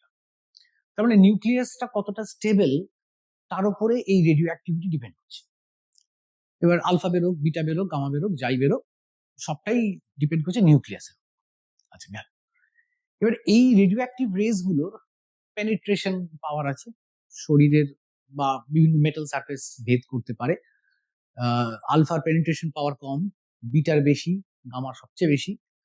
আবার আয়োনাইজ করারও ক্ষমতা আছে, আলফার আয়োনাইজিং পাওয়ারটা সবচেয়ে বেশি, whereas বিটার একটু কম, গামার প্রায় নেই বললেই চলে। এই পেনিট্রেশন পাওয়ারের কম্প্যারিজন, কার পেনিট্রেশন পাওয়ার বেশি কার কম, আয়োনাইজ করার ক্ষমতা কার বেশি কার কম, এই ব্যাপারগুলো আমাদের 12-এ আর খুব একটা নেই, এগুলো 10 স্ট্যান্ডার্ডের মধ্যেই আছে, এবং এদের ইউজেস কোথায় কোথায় ব্যবহার হয়। তো এই সম্পর্কে একটা ছোটখাটো চার্ট এখানে আছে, চার্টটা একবার দেখতে পারো। আলফার চার্টের মধ্যে যা আছে তার বেশিরভাগটাই ক্লাস 10 স্ট্যান্ডার্ডে পড়ে আসা বিষয়, আমি এগুলো নিয়ে কোনো আলোচনায় যাব না, সেই কারণেই একটা চার্ট বানানো আছে। গামা রেডিয়েশন, আলফা, বিটা সবার সম্পর্কেই বেসিক কিছু ইনফরমেশন বলা আছে। রেডিও অ্যাক্টিভিটি কোথায় ইউজ হয়, মেডিকেল এনার্জি, মেডিকেল ইউজেস কি আছে, এনার্জি জেনারেট করতে লাগে কোথায়, এগুলো বলা আছে, হেলথ রিস্ক গুলো আছে। এই ডায়াগ্রামটা সম্পর্কে খুব একটা কিছু বলার নেই, এই জিনিসগুলো একবার নিজেরা ভিডিওটা পজ করে দেখে নেবে, লিখেও নিতে পারো, জেনারেল নলেজের মতন ব্যাপার, ক্লাস 10 স্ট্যান্ডার্ডে পড়েওছো। আমরা চলে যাব ডিরেক্টলি রেডিও অ্যাক্টিভিটির কজেস এর দিকে। আচ্ছা, এবার এই গ্রাফটা নিয়ে প্রথমে যাব। আচ্ছা, রেডিও অ্যাক্টিভিটির শুরুতে এখানে যে গ্রাফটা দেখতে পাচ্ছ, এখানে neutron number versus proton number, একটা নিউক্লিয়াসের ভেতরে কটা নিউট্রন প্রোটন আছে সেই সংখ্যাগুলোকে প্লট করা হচ্ছে। এই গ্রাফটাতে প্রথমে যে নিউট্রন প্রোটনের যে গ্রাফটাতে প্রথম আপ টু ক্যালসিয়ামের অবধি কি আছে, যদি ক্যালসিয়ামের কথাই বলো বা তার আগে নিচের গুলোতে নিউট্রন আর প্রোটনের নাম্বারটা সেম, ক্যালসিয়ামে যেরকম 10টা 10টা, কার্বনে 6টা 6টা, নাইট্রোজেনে 7টা 7টা, 14 and 7, 7টা নিউট্রন 7টা প্রোটন, আইসোটোপস গুলোতে আলাদা। তো এবার এই যে আইসোটোপস এর কথায় না গিয়ে যদি আমি 1 থেকে জেড, মানে জেড এর ভ্যালুটা 20 পর্যন্ত নিই, তাহলে নিউট্রন প্রোটন নাম্বার গুলো সেম থাকে। তারপর থেকে নিউট্রন প্রোটনের নাম্বারটা সেম থাকে না, নিউট্রনের সংখ্যা বাড়তে থাকে। এবার এখানে একটা গ্রাফ টানা আছে, এই গ্রাফের মধ্যে দুটো লাইন আছে। একটা নিউট্রন প্রোটন নাম্বারটা যদি সেম হয়, n ইকুয়াল টু জেড হয়, তাহলে এই স্ট্রেট লাইনটা, এই যে স্ট্রেট লাইনটা, লাইনের নিচে লেখাও আছে n ইকুয়াল টু জেড।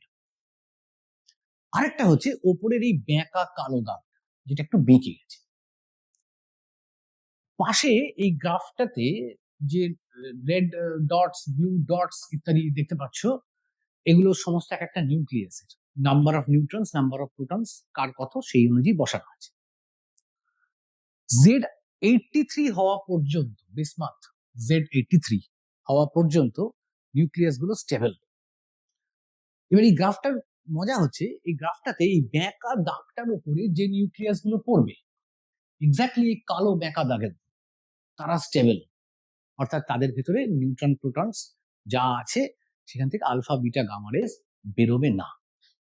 কিন্তু ওই কালো বেঁকা দাগটার আগে বা পরে, অর্থাৎ এই রিজিয়নে বা এই রিজিয়নে যে সমস্ত নিউক্লিয়াস গুলো পড়ছে তারা আনস্টেবল, এরা আনস্টেবল, এদের ভিতর থেকে আলফা বিটা গামা রেজ বেরোবে। এবার এই স্টেবল আনস্টেবলের কনসেপ্টটা কি, কি স্টেবল হয় কি আনস্টেবল হয়, এটা বুঝবো কি? একটা নিউক্লিয়াসের বেসিক্সটা আগে একটুখানি দেখো। একটা নিউক্লিয়াসের ভেতরে মূলত থাকে কিছু প্রোটনস আর কিছু নিউট্রনস। এবার স্টেবিলিটি কিসের উপর ডিপেন্ড করে? দুটো জিনিসের উপর স্টেবিলিটি ডিপেন্ড করে।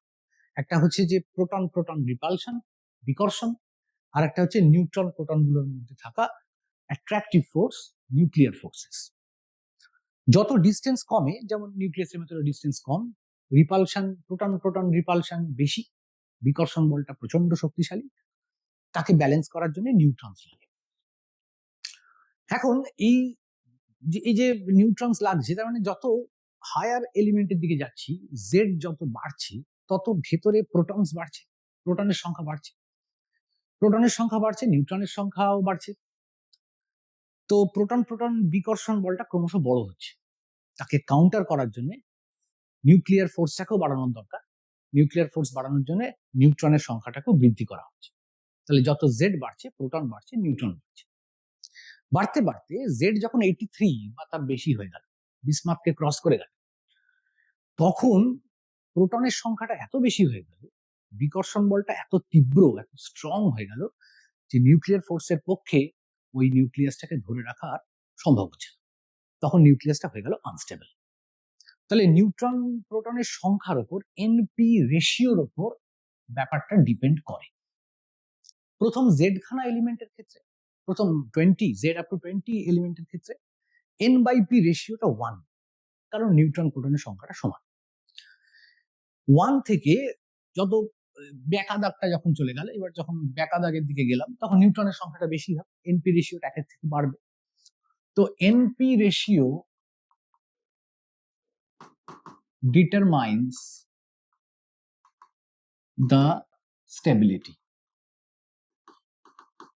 অনেক কিছুর উপর ডিটারমাইন করে। এনপি রেশিও দিয়ে আমরা একটা আন্দাজ পেতে পারি।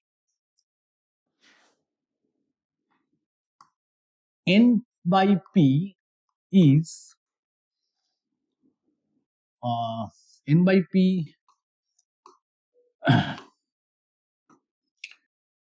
value increases from 1 to 1.6. Nucleus remain stable. Beyond that, nucleus becomes unstable.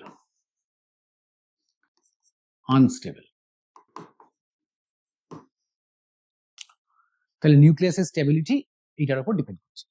আচ্ছা, এবার আমরা পরের স্লাইডটা একটু দেখে নিই। পরের স্লাইডে এই গ্রাফটাই আরেকবার আসবে, সেখানে স্টেবিলিটিটা বুঝতে আরো সুবিধা।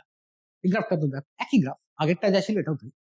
n equal to Z dotted line যে দেখানো আছে কালো দিয়ে, ব্লু কালার দিয়ে স্টেবিলিটি গ্রাফটা দেখানো আছে। লক্ষ্য করো এই স্টেবিলিটির জন্য যে বেঁকা দাগটা উপরে উঠে গেল, এর ডান দিক বাঁ দিকে প্লাস প্লাস করে করে বেশ কিছু এলিমেন্টস দেখানো আছে। যারা এই গ্রাফের উপরে, এই স্টেবিলিটি গ্রাফটার উপরে, তাদের নিউট্রন নাম্বারটা প্রোটনের থেকে বেশি। নিউট্রন নাম্বার সবারই বেশি, কিন্তু এনপি রেশিওটা এত বেশি যে এদের এই সমস্ত এলিমেন্টস গুলো, মানে এরা বিটা মাইনাস এমিট করে, অর্থাৎ এরা স্টেবিলিটির আনস্টেবল হয়ে যাওয়ার কারণে এরা বিটা মাইনাস আর আলফা এই দুটো পার্টিকেল এমিট করে। বিটা মাইনাস এমিট করে, বিটা মাইনাস মিনস ইলেকট্রনস, যাকে বিটা রে বলি। আর যে সমস্ত পার্টিকেল এই গ্রাফের নিচের পোর্শনে রয়েছে তারাও আনস্টেবল, তারাও আলফা বিটা বের করবে, কিন্তু তারা বের করবে আলফা পার্টিকেলস আর বিটা প্লাস বলতে একটু বাদিয়ে আসবো পজিট্রনস। তাহলে আনস্টেবল পার্টিকেল এনপি রেশিও একের থেকে বড়। এনপি রেশিও যেই একের থেকে বড় হয়, গ্রাফ আর এন ইকুয়াল টু জেড এর উপর থাকে না, একটু উপরে চলে যায়। এনপি রেশিও যদি এই এমন হয় যে এলিমেন্ট গুলো এই ব্লু দাগটার উপরে পড়ছে, তাহলে তারা স্টেবল। আর যদি তারা এই ব্লু দাগের ডান দিকে বা বাঁ দিকে পড়ে, তাহলে তারা unstable. Unstable element alpha beta gamma rays ছাড়বে। গামাটা এর মধ্যে আসছে না, গামাতে এনপি রেশিও চেঞ্জ হয় না, আলফা বিটাতে হয়। তাহলে আলফা বা বিটা ছাড়বে। যারা এই স্টেবিলিটি লাইনের ওপরে পড়বে তারা বিটা পার্টিকেলস ছাড়বে, মানে ইলেকট্রনস এমিট করবে। যারা এই স্টেবিলিটি গ্রাফের নিচে পড়ছে তারা পজিট্রন মানে বিটা প্লাস অথবা আলফা পার্টিকেলস এমিট করবে। তাহলে স্টেবিলিটি কারা স্টেবল কে নয় সেটা আমরা এই গ্রাফ থেকে আন্দাজ করতে পারছি। এবার আলফা পার্টিকেল এমিশনের দিকে যাব। আচ্ছা, আলফা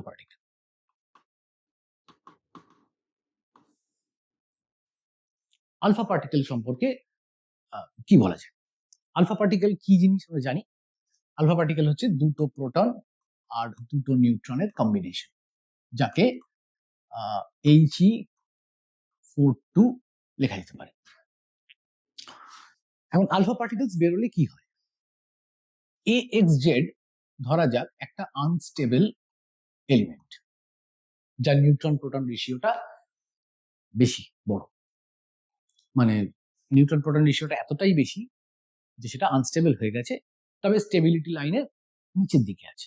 স্টেবিলিটি লাইন এখানে দেখতে পাচ্ছ নিচের দিকে, এই যে হলুদ রঙের যে ক্রস তো। এবার এখান থেকে যদি একটা আলফা পার্টিকেল বেরোয় তাহলে কি হবে? নতুন একটা এলিমেন্ট তৈরি হবে যার মাস নাম্বারটা 4 কমে যাবে, অ্যাটমিক নাম্বারটা 2 কমে যাবে। এই গেল আলফা পার্টিকেলের মূল। এবার এইখানে কতগুলো কথা বলার আছে। First of all, mass number 4 কমলো, ভর সংখ্যা 2 কমলো, সেটা আমরা জানি। কেন কমলো সেটাও বুঝতে পারছি। দুটো প্রোটন দুটো নিউট্রন যদি এখান থেকে বেরিয়ে যায়, তাহলে ভর সংখ্যাটা 4 ঘর কমে যাবে, আর পরমাণু ক্রমাঙ্কটা 2 ঘর কমে যাবে। কোয়াইট অবভিয়াস, তাতে কোনো সমস্যা নেই।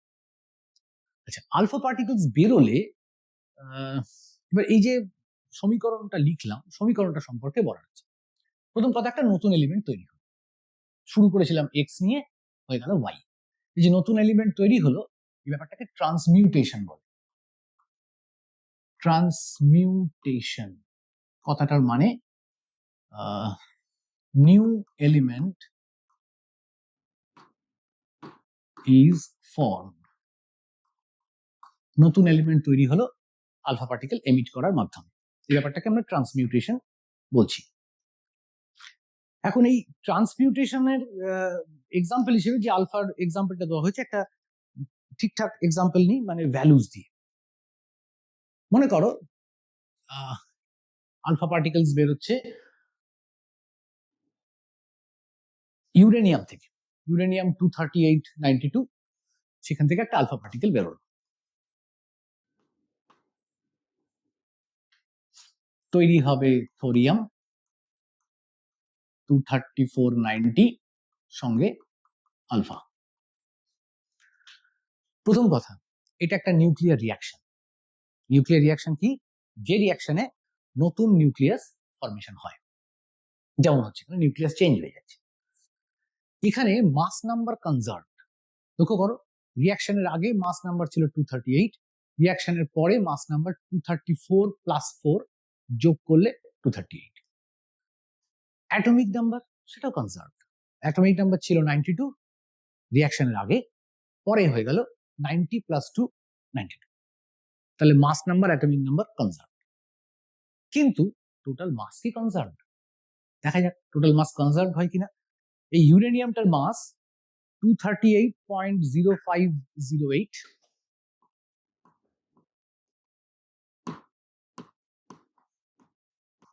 ইউ।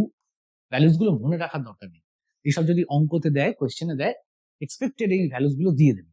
আমি জাস্ট এক্সাম্পলটাকে দেখানোর জন্য এই ভ্যালুস গুলোকে বসাচ্ছি, এগুলো মুখস্থ রাখার খুব একটা দরকার নেই।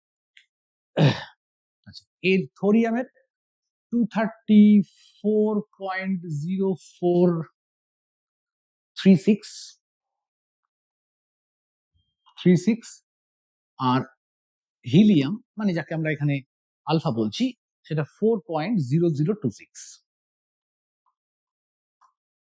এই দুটোকে অ্যাড করলে যোগ করলে অ্যান্সারটা আসবে 238.0462।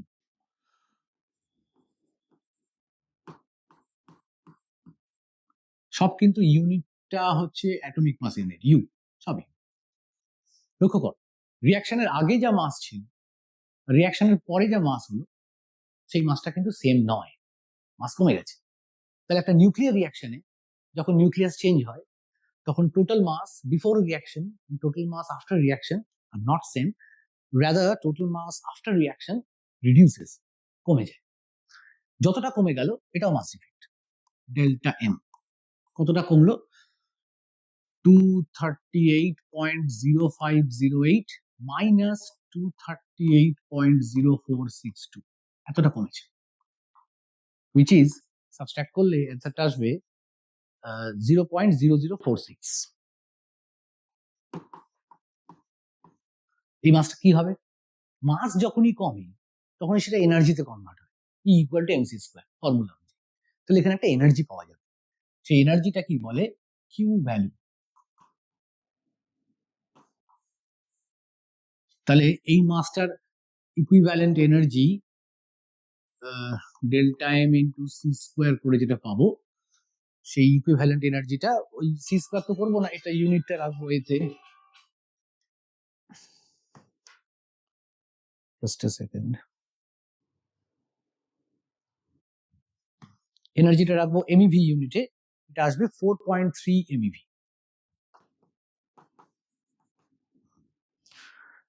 তো আলফা পার্টিকেল এমিট হলে, নতুন জিনিস যেটা শিখলাম, আলফা পার্টিকেল যখন এমিশন হয় তখন মাস খানিকটা কমে যায়, সেই মাসটা এনার্জিতে কনভার্ট হয়, সেই এনার্জিটা মূলত এদের দুজনের কাইনেটিক এনার্জি হিসেবে প্রকাশ পায়। অর্থাৎ যে ডটার পার্টিকেলস গুলো তৈরি হচ্ছে, এলিমেন্টস গুলো তৈরি হচ্ছে, ইউরেনিয়াম ভেঙে গিয়ে থোরিয়াম আর আলফা, এরা দুজন কিন্তু এক জায়গায় বসে থাকবে না, তৈরি হওয়ার ফলে বেশ কিছুটা এনার্জি এরা পাবে, কাইনেটিক এনার্জি পাবে। এবং যেহেতু মাস আলফা পার্টিকেলের অনেক কম কম্পেয়ার টু থোরিয়াম, ফলে যার মাস কম হয় তার কাইনেটিক এনার্জি বেশি হয়। তাহলে 4.3 MeV-র মধ্যে বেশিরভাগটা আলফা পাচ্ছে আর সামান্য কিছু কাইনেটিক এনার্জি থোরিয়াম পাচ্ছে। আচ্ছা, নতুন জিনিস আরেকটা শিখলাম, কিউ ভ্যালু। কিউ ভ্যালু কি? একটা নিউক্লিয়ার রিয়াকশনে মাস যতটা কমে যাচ্ছে সেই মাসটা এনার্জিতে কনভার্ট হয়ে যাচ্ছে। That energy conversion is called Q value. Delta M C square করে পার করতে হয়। এই যতগুলো আলফা পার্টিকেলস বেরোবে যতবার, যে কোনো এলিমেন্টের ক্ষেত্রে, আমরা একটা এক্সাম্পল নিচ্ছি, সব ক্ষেত্রেই এরকম একটা মাস কমে যাওয়ার ব্যাপার আসে এবং সেই মাসটা এনার্জিতে কনভার্ট হওয়ার প্রশ্ন আসে। তাহলে কিউ ভ্যালু কিন্তু নিউক্লিয়ার রিয়াকশনে থাকেই। তো কিউ ভ্যালু সম্পর্কে একটা লাইন জেনে নেব। কিউ ভ্যালুটা হচ্ছে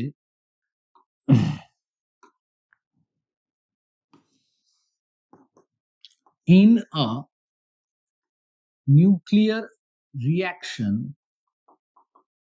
some mass is converted into energy, that is Q value. এবার এই কিউ ভ্যালুর উপরে আবার এন্ডোথার্মিক এক্সোথার্মিকের প্রশ্ন এসে যাবে। মানে কিউ ভ্যালুর মান যদি বেশি হয়, পজিটিভ হয়, রাদার পজিটিভ হয়, প্লাসে আসে, তাহলে বলবো এনার্জি রিলিজ হবে। আর কিউ ভ্যালুটা যদি মাইনাসে আসে, নেগেটিভে আসে, তাহলে বলবো এনার্জি অ্যাবজর্ব হবে। তো এইভাবে এন্ডোথার্মিক এক্সোথার্মিক দু রকম রিয়াকশন আসতে পারে। পজিটিভ কিউ ভ্যালু হলে এক্সোথার্মিক, নেগেটিভ কিউ ভ্যালু হলে এন্ডোথার্মিক। সেটা একটুখানি বলে নি। For positive Q value reaction is exothermic. Positive Q value হলে রিয়াকশনটা এক্সোথার্মিক হবে। যেমন এক্ষুনি যে রিয়াকশনটা আলোচনা হলো, এটা কিন্তু পজিটিভ কিউ ভ্যালুর একটা এক্সপ্রেশন। আমি আরেকটা এক্সাম্পল দেখিয়ে দিচ্ছি। যেমন 2H1 ডয়টেরিয়াম, ডয়টেরিয়ামকে যদি নাইট্রোজেনের উপরে হিট করানো হয়, বোমবার্ডিং করানো হয়,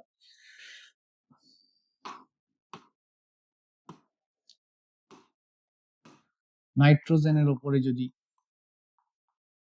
গিয়ে হিট করে, তাহলে একটা নিউক্লিয়ার রিয়াকশন হয়।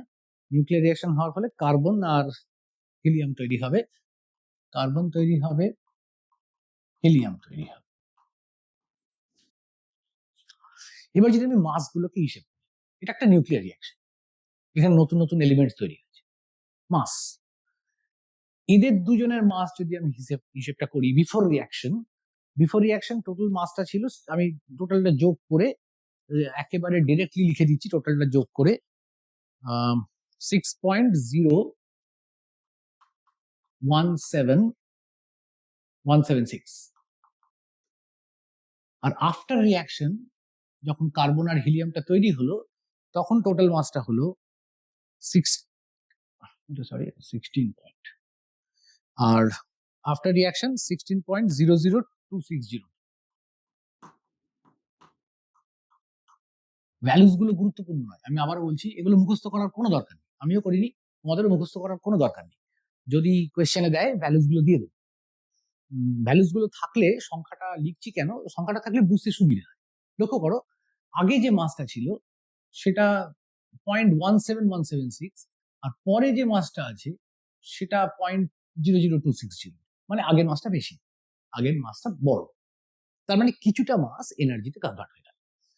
অর্থাৎ এখানে যদি আমি কিউ ভ্যালুটা ক্যালকুলেট করি, যেহেতু এটাকে আমি যদি M1 বলি, এটা যদি M2 বলি, since M1 is greater than M2, so delta M positive. Q value সেটাও positive, therefore this is exothermic reaction. Question এমন দিল, এরকম একটা নিউক্লিয়ার রিয়াকশন দিয়ে দিল, মাসগুলোকে বলে দিল, সে কোয়েশ্চেনে এক্সোথার্মিক না এন্ডোথার্মিক সেইটা জাজ করতে বললো। তো আমরা এরকম একটা কনক্লুশনে আসতে পারি শুধু মাস দুটোকে দেখে। আচ্ছা, এন্ডোথার্মিক রিয়াকশনেরও একটা এক্সাম্পল দেখিয়ে দিচ্ছি। এন্ডোথার্মিক রিয়াকশন কিউ ভ্যালুর রেসপেক্টে, যেমন ফর কিউ ভ্যালু পজিটিভ গেল, next for Q value negative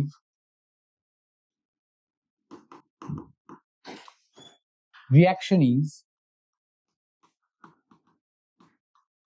endothermic.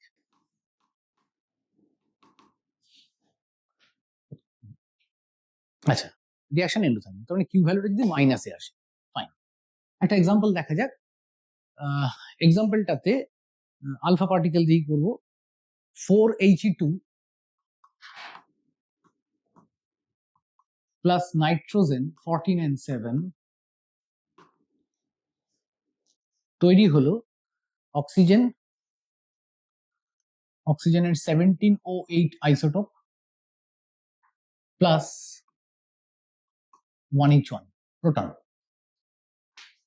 আচ্ছা, এবার এই রিয়াকশনটার ক্ষেত্রে total mass before reaction, total mass মানে হিলিয়াম আর নাইট্রোজেনের টোটাল মাস 18.00, এটা টোটাল মাস